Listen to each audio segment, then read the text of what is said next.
രമേശ് ചേട്ടാ, എന്തോ നമ്മുടെയൊക്കെ അമ്മമാരുടെ കൂടെ ഫോട്ടോ എടുത്തിട്ട് സ്റ്റാറ്റസ് ഇടുന്ന ഒരു ദിവസമുണ്ട് ഇപ്പോൾ. ഏതാണെന്ന് അറിയാമോ? Mother's day. ഇപ്പം മദേഴ്സ് ഡേ ഇപ്പം അങ്ങനെയായി മാറിയിരിക്കുകയാണ്. സ്റ്റാറ്റസ് ട്രെയിൻ പോലെ ഇടുക.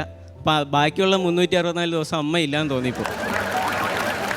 അപ്പം അന്ന് നമ്മൾ ഈ KGF-ലെ പ്രപഞ്ചത്തിലെ ഏറ്റവും വലിയ പോരാളി അമ്മയാണ് എന്നുള്ള പാട്ടൊക്കെ BGM കയറ്റിയിട്ട് സ്റ്റാറ്റസ് ഇട്ടിരിക്കും.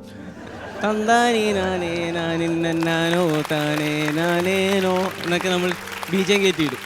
അമ്മയാണ് യഥാർത്ഥ പോരാളി എന്നുള്ള സാധനം എൻ്റെ ജീവിതത്തിൽ കറക്റ്റാണ്. കാരണം എൻ്റെ വീട്ടിലും അമ്മയാണ് യഥാർത്ഥ പോരാളി.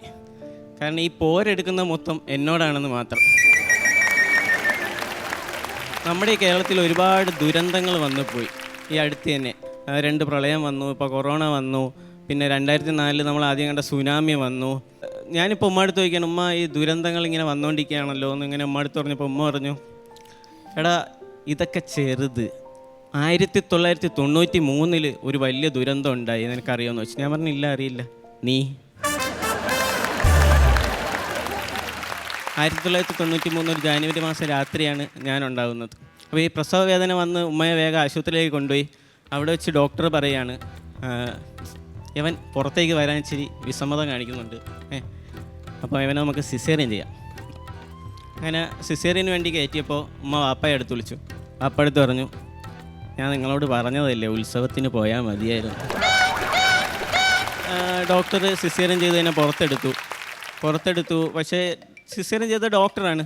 വൈരാഗ്യം മൊത്തം എന്നോടായിരുന്നു. പിന്നെ ജനിച്ചു കഴിഞ്ഞ അന്ന് നാൾ മുതൽ തന്നെ എൻ്റെ ബാല്യം എന്ന് പറയുന്നത് ഭയങ്കര സംഭവബഹുലവും പ്രചണ്ഡിതമായിരുന്നു. അപ്പോൾ ഈ പീഡനങ്ങളിലൂടെ ഇങ്ങനെ പോവുകയാണ് എൻ്റെ ബാല്യം. അപ്പോൾ ഈ ചെറുപ്പത്തിലൊക്കെ കുട്ടികൾ ഓടി വീണ് കഴിഞ്ഞാൽ മാതാപിതാക്കൾ എന്താ ചെയ്യുന്നത്? അമ്മമാർ ഓടി വന്ന് വാരി പുണർന്നെടുക്കും. രമേശ്വരനെയൊക്കെ അങ്ങനെ ആയിരിക്കും എടുത്തിട്ടുണ്ടാവുക. ഉമ്മയൊക്കെ തന്ന് തലോടിയല്ലേ നമ്മളിങ്ങനെ ആശ്വസിപ്പിക്കും. പക്ഷെ എൻ്റെ ഉമ്മ എന്താ ചെയ്യുന്നതെന്നറിയാമോ? ഓടി വന്ന് വാരി പുണർന്നൊക്കെ എടുക്കും. ഉമ്മ തരാനല്ല, ആദ്യം ചന്തിക്കിട്ടൊരു കിഴുക്ക് തരും. എന്നിട്ട് പറയും, നിന്നോട് ഓടി കളിക്കരുതെന്ന് എത്ര തവണ ഞാൻ പറയണം? ഇങ്ങനെയാണ് പീഡനങ്ങളായിരുന്നു. അപ്പോൾ ഈ വീണ വേദന നമ്മളങ്ങ് മറന്നു.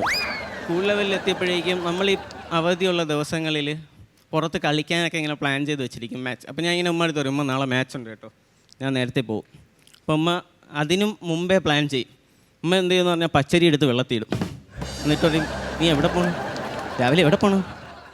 ചെറുക്ക മില്ലിൽ അരി പഠിപ്പിച്ചിട്ട് വാ, ഞാൻ ഇന്നലെ പച്ചരി എടുത്ത് വെള്ളത്തിൽ ഇട്ടിരിക്കുമെന്ന് പറയും.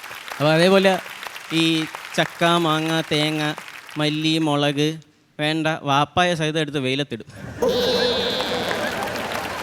അപ്പോൾ ഈ TV-യിലൊക്കെ ഇന്ന് സൂപ്പർമാൻ, സ്പൈഡർമാൻ, ബാറ്റ്മാൻ സീരീസുകളൊക്കെ ഉണ്ട്. അപ്പോൾ അതൊക്കെ കാണാൻ വേണ്ടി നമ്മളിങ്ങനെ കൊതിച്ചിരിക്കും. അപ്പോൾ ഞാൻ ഇങ്ങനെ ആലോചിച്ചിട്ടുണ്ട്, വല്ല സൂപ്പർമാനോ സ്പൈഡർമാനോ ബാറ്റ്മാനോ ഒക്കെ ആയിരുന്നു ഈ പണിയൊക്കെ പെട്ടെന്ന് തീർക്കായിരുന്നു. പക്ഷേ എനിക്ക് പിന്നീട് മനസ്സിലായി, ഈ സൂപ്പർമാനും സ്പൈഡർമാനും ബാറ്റ്മാനൊന്നും നമ്മളെ വീട്ടുകളിൽ അത് പ്രാവർത്തികമല്ല.